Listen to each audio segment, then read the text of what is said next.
Welcome back. From a globe-trotting DJ to Jamaica's first Olympic Alpine skier, Benjamin Alexander is living the dreams of many.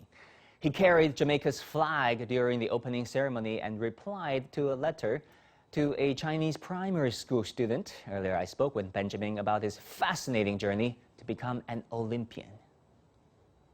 Hi Ben, welcome to CGTN. Congratulations on your, completing your first Olympic event. What was it like? How do you feel now? It was incredible. I feel amazing. I feel happy to have finished the course, which I think 50% of the starting field didn't do. 50%? How come? Yeah, it was the conditions were so incredibly challenging. Yeah, I saw the snow. Wow. There was so much snow. A lot of people think that snowing is good. Snow is good for ski racing. It's the opposite. We prefer ice. And so the conditions were really challenging. As I said, 50% of the contenders didn't finish. So you finished the race. All things considered, you would have ranked a lot higher if you think about the fact that many people dropped out. Yeah, possibly. I mean, look, for me, I wasn't really coming into this to be a competitor. Part of the Olympics is the best of the best of the best, the elite, the best in the world. The other part of the Olympics is participation, and I'm definitely on that side of the equation. And bringing Jamaica into a new discipline of alpine skiing is what this was all about for me. You know, I think many people would argue that you're the epitome of the word participation, because you were a DJ, a globe-trotting DJ, enjoying his life 6 years ago. And then one day you decided to learn skiing, and 6 years later, here you are at the Beijing Winter Olympics, competing in your first Olympic event. How did that happen? Yeah, it sounds crazy, doesn't it? It's insane. I'm kind of a fanatic. Yeah, I'm kind of a fanatical person. Once I go down the rabbit hole, I go really deep and I go really, really far. I just wanted to be good enough to ski with my friends. That was it. And eventually, after kind of keeping up with some of them, the jokes were made of Cool Runnings, obviously the 1993 Disney movie and the Jamaican bobsled team. And, you should go to the Olympics. And I guess I just took that a little bit too seriously. So here we are today. And then, of course, initially there must have been a whole lot of thrill and excitement, thinking about becoming a pro or even joining the Olympics. But later on, I'm sure through the span of the 6 years, there must have been moments where you're like, man, this is bored, right? This is boring. This is repetition. Were there moments you thought maybe you're going to give up? Absolutely. I wanted to give up 20 times each week, especially over the last year during the pandemic, where competitions were taken away from me because of closed borders or canceled races. And it just, over the last 2 years, I've really been fighting against the pandemic. And there were many moments I thought this wasn't going to happen. So yeah, I wanted to give up multiple times each week, each month. And then how did you overcome all those ideas and then still kept going? Look, I invested a lot into this. I invested a lot of time. I invested a lot of money. I also invested a lot of my reputation. And when I'm about to embark on something crazy, I like to put my word out there and kind of set my intention and put it in very, very public view.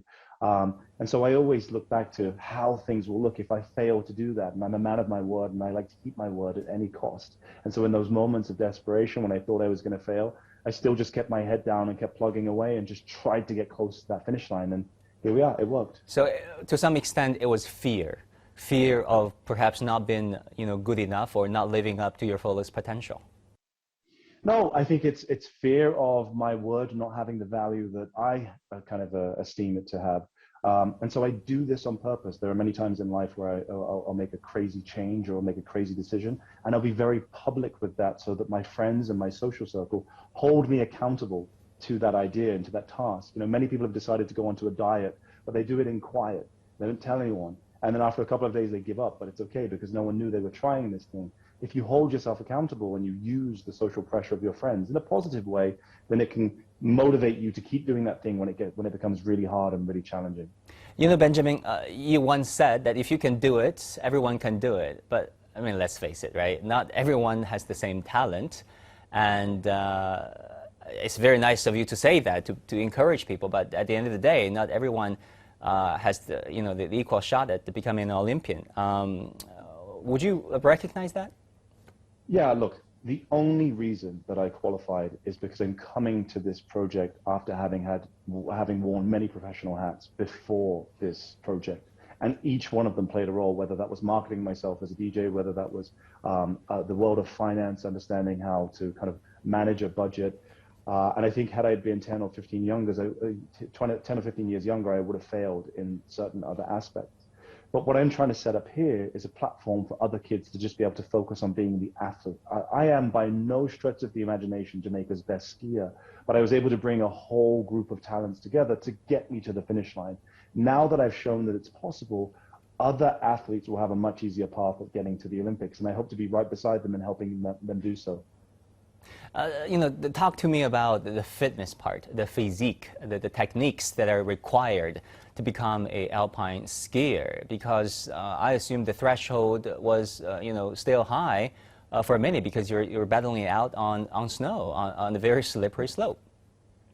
Yeah, look, coming into the sport so late, beginning at 32 and having my first race at the age of 36, I'm so far behind all of my competitors. And it's such a technical sport that requires, the athletes to start really, really young in life. Yeah, I know. Some people started at 3 or 4, right? You started at 32. Well, look, most of my competitors actually would have started skiing before their second birthday. And some of them would have even started race training by the age of 4. And I've seen on the hill kids aged 3.5 doing the same training that I'm doing, just 35 years younger. So those are the people that I'm competing with. But there are Jamaicans out there, and there are minorities out there that have that situation. I've interacted with some of them, but I just didn't know this thing was possible for them. And I'll be very blunt, it wasn't possible because I had to figure out how to make it work.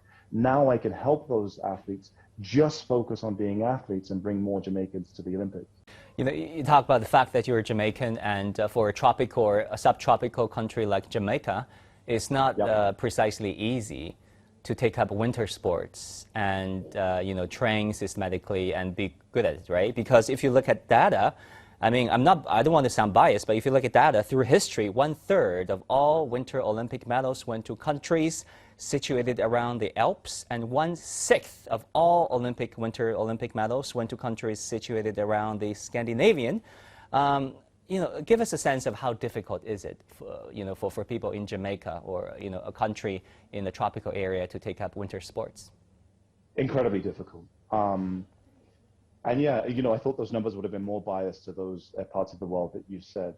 But one of the interesting things we have to understand is that, yes, there are almost 3 million Jamaicans on the island of Jamaica, but there are 2 million Jamaicans across the United Kingdom, the United States, and Canada. So the first wave of Jamaicans that will be able to qualify for the Olympics after this will be those from the diaspora, just like I am. I was born in the United Kingdom. But there are also many sports that offer a much easy transition from summer sports. For example, cross-country skiing. Unlike alpine skiing, which is 90% technique and really needs decades and decades of practice to get there, cross-country skiing, you can find an incredible athlete and teach him how to be good on cross-country skis within a matter of months. And this is something that I'm looking forward to setting up and helping the next generation of Jamaicans be able to achieve. Well, I'm itching to try cross-country skiing, man, as a former competitive soccer player. Man, okay, let's talk about China. You've been in China for quite a while. How did China and the Chinese people, especially those in Beijing, make you feel? I don't know if you guys saw, but I had lots of interactions with the volunteers and the staff that were here. There were many sessions where I was dancing at 4 in the morning, with the volunteers. Dancing? Staff. It was just wow. I have had a lot of fun with the volunteers. But what a lot of people don't realize is that I lived in Asia for 10 years. So I'm very familiar with this part of the world. I spent 4 years in Hong Kong, 4 years in Thailand. I spent a year in Bali and lots of time traveling around. I've DJed in Shanghai a bunch of times. I visited Guangzhou and Shenzhen. So I'm very familiar with this part of the world. And then how would you rate the organization and the venues? This is a COVID Olympics, like it or not.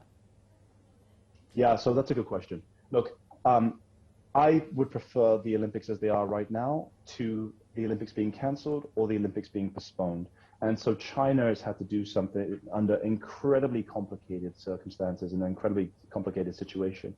I also run events as one of the other hats that I wear. And I understand that the infrastructure And the organization that's put in place here is world class. I'm actually blown away by how organized they've been at moving people around, such as the operation of getting all of the athletes to the opening ceremony and closing down highways so that we would have an unhindered access to the to Beijing, to the state. It's been a masterclass at event organization, I will say. So Ben, I also know that recently you had a bit of an interaction with the primary school student here in China. Tell us about that. Yeah, no, that was so great. So basically, look, as Olympic athletes, we're kind of a sought-after commodity. Lots of companies want to give us products so that we will post about them and give them, some marketing spend, shall we say.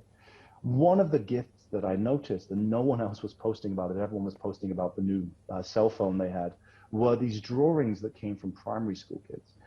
The interesting thing that touched me was not only that they are much better artists than I could ever be, but also their contact details were on the back. And so I made a little video about these pictures. I reached out to the kids and it went viral. A couple of my friends recorded my Instagram story and put it on Bilibili and Daoyao. Oh, I don't know how to pronounce that. And it's had over 2 million hits. And so I've been interacting with the father of one of the artists for the last few days. We tried to get him to come out to Beijing to view my event today. Unfortunately, he lives 1,000 miles away, and it was just too late and too difficult. That's so sweet. I mean, what a sweet story. We also know that you are making a living as a DJ, or at least you were. Are you going to go back to do more DJ than sport, or what's your plan for the future? No, look, DJing is behind me. Also, ski racing is behind me now. I'm done. I'm officially retired. I will be involved in kind of the upbringing of the next generation of Jamaican athletes. I hope to become the president of the Jamaican Ski Federation to really help with that. But I have a few plans in place. I'd like to do something in the technology sector. Lots of things are up in the air right now. I just finished this project 2 hours ago. Wow. And then now I can call you an Olympian, as an athlete, as a DJ turned athlete. What would you tell our audience who could be in their millions watching this show? Why sport? Look, there's a certain level of discipline that is required to get good at sport. I am blown away by the discipline that is taught to the young ski racers. They are up at the crack of dawn to get the best ski racing conditions. Then they have to go to school, and after school they have to spend hours tuning their skis so that they can be in optimum condition and taking care of these expensive pieces of equipment. And definitely when I have kids, my kids will ski race. I won't ever force them to compete, but the discipline that is taught through sport, and in particular ski racing, as I have a very close view on that right now, is amazing, and I think a lot more people should try it. Any final thoughts, words to your fans here in China? I'm going to try and say it. Daoyai? No, that's wrong. 加油. 加油. That was close, man. Yeah, that was close. I almost got it. 加油. That's it? Yeah, no, look. The Chinese government has the intention of getting 300 million people into winter sports. And if that happens, that's going to be incredible for everyone. And I really hope that comes true. This is an incredible facility that you guys have here in Yanqing. And I hope it doesn't sit vacant and empty like a lot of other Olympic facilities have done over the past decades. Come out here, come and have a look, get a ski lesson, rent some equipment, see what it's all about.